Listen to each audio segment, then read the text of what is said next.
আসলে নেইমার বিহীন ব্রাজিল তো আমরা দেখতে চাই না, বাট ও ইনজুর, এখন তো কিছু করার নাই। তারপরে ব্রাজিলের সকল খেলোয়াড়দের প্রতি তো আমাদের প্রত্যাশা আছে।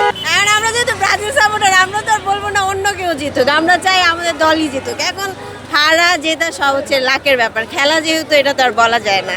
তারপরেও দুই দলের জন্যই আমাদের শুভকামনা। কাপ জিতলে কিন্তু আমাদের বাংলাদেশে আসবে না, আবার হারলেও কিন্তু আমরা অন্য দেশে হচ্ছে কাপড়ে যায়। যে জিতবে তার জন্যই শুভকামনা। এখন এটা আজকে এমন না যে ব্রাজিল জিতবে, আর্জেন্টিনা জিতবে, পর্তুগাল জিতবে, জার্মানি জিতবে, যেই জিত সবার জন্যই তো শুভকামনা। এখন ব্রাজিল আর আর্জেন্টিনা ছাড়া যে অন্য কোনো দল নেই তাও তো না।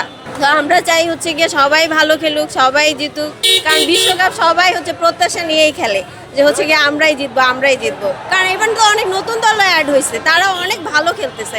এখন লাক চান্স তারাও যদি বিশ্বকাপ নিয়ে যায় তখন তো আমাদেরকে স্যামরা বলার কিছু নাই। আমরা তো চাই ফাইনাল জিতুক। এখন ব্রাজিলের যেটা ভাগ্যে আছে সেটাই হবে, এছাড়া তো কিছু বলার নাই।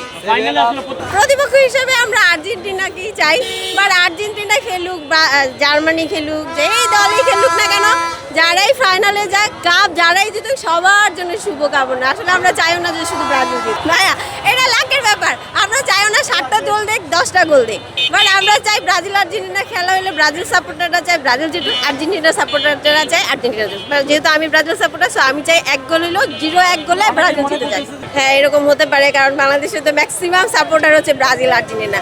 আসলে আমি জানি না আরও সাপোর্টার আছে, বাট ম্যাক্সিমামই হচ্ছে ব্রাজিল আর্জেন্টিনা। সো কারফুজারি দেওয়াটা ভালো, তাহলে সবাই ঘরে বসে খেলা দেখবে, মারামারি রাস্তায় হবে না।